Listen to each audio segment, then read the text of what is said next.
Hello and welcome to Capacity TV. I'm here with Scott Jackson of Infinera. Scott, what's changed in the bandwidth transport world from, say, 5 years ago? What we've seen over the last 5 years, and actually over the last few decades, is the just insatiable growth and insatiable appetite for capacity. Right now we're looking at something like 40% cumulative annual growth rates on the demand for capacity. And 40%, that's a big number. I mean, that's doubling every 2 years. So it's an almost Moore's Law, kind of growth. And I think we're very fortunate to be in an industry where we're seeing that kind of consistent demand year over year over year. So that's what's really stayed the same. What's changed really is where that growth comes from. From phone to fax to invention of the internet and data and data center exchange, to where today we're really seeing the capacity being driven by the internet content providers. So your Googles and your Facebooks and your Yahoos and those folks are really the ones that are bringing the demand to the market. I think we're seeing less growth in what you'd call the traditional data carrier kind of applications. And really the growth coming from these internet applications. It's really an exciting time. And Infinera pioneered instant bandwidth a couple of years ago. What's its status now? Instant bandwidth has been a great success. I probably should take a second and explain what that is. Yeah, we're good. Yeah. Okay. Infinera has, as part of its technology, integrated optics that allow us to provide very high data densities in very small packages. And as a result, we can deploy and commission very large bandwidths in one single step. So, for example, our Generation 4 technology, which is the one that's coming out now, a single circuit pack has 1.2 terabits of capacity. We also have a 1 RU pizza box, 1.2 terabits worth of connectors in the front and a power cord hanging out the back. Very easy to deploy. I've seen that, yeah. Yeah. So most people don't need that much capacity day one. But what we can do is drop one of those boxes in with a couple of hundred gigabits on it, which is the normal need. And as demand grows from that customer, they can just switch on extra capacity, 100 gigabit chunks.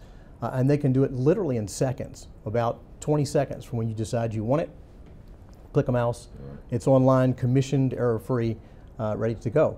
And the nice thing about this is it allows companies to match revenue with their expenditures, right? So they can respond quickly to a customer and time to respond. When some of these content providers walk in, they may want a terabit in 30 days. And it allows them to provide that terabit in seconds, which gives them a big advantage over their competitors who don't have that capability. So I'd say, in the past year, the majority, if not all, of our customers have opted for instant bandwidth just because of the flexibility it gives them. It's a great tool. So, Scott, can you outline the three key benefits of the wonderfully named Infinite Capacity Engine, which you launched a few weeks ago? So the three keywords that we use are bigger, smaller, better. And by bigger, Infinera has leveraged its photonic integrated circuit capability to produce a chip about this big. And that chip has 2.4 terabits of capacity at 200 gigabits per carrier on 12 carriers that you can use in, say, data centers, and 1.2 terabits in longer reach systems. What this allows us to do is to satisfy smaller, and smaller being that this chip has 82% lower power dissipation than the nearest competitor for that kind of capacity. And it allows us great volumetric efficiency. So we can deliver 1.2 terabits in a single, 1 RU package. It's got, 1,200 gigabit connectors on the front and a cord out the back. So deployment and integration is very, very simple. And because of the low power, we can fill a rack with these things. Stacked from floor to ceiling, you're within the power limitations of a rack, you're within the thermal limitations of the rack. As we've seen, a lot of our competitors are limited in first by power and heat before they can even fill a rack. So for us, this means better floor space efficiency, better power efficiency, better cooling efficiency. It's really a win.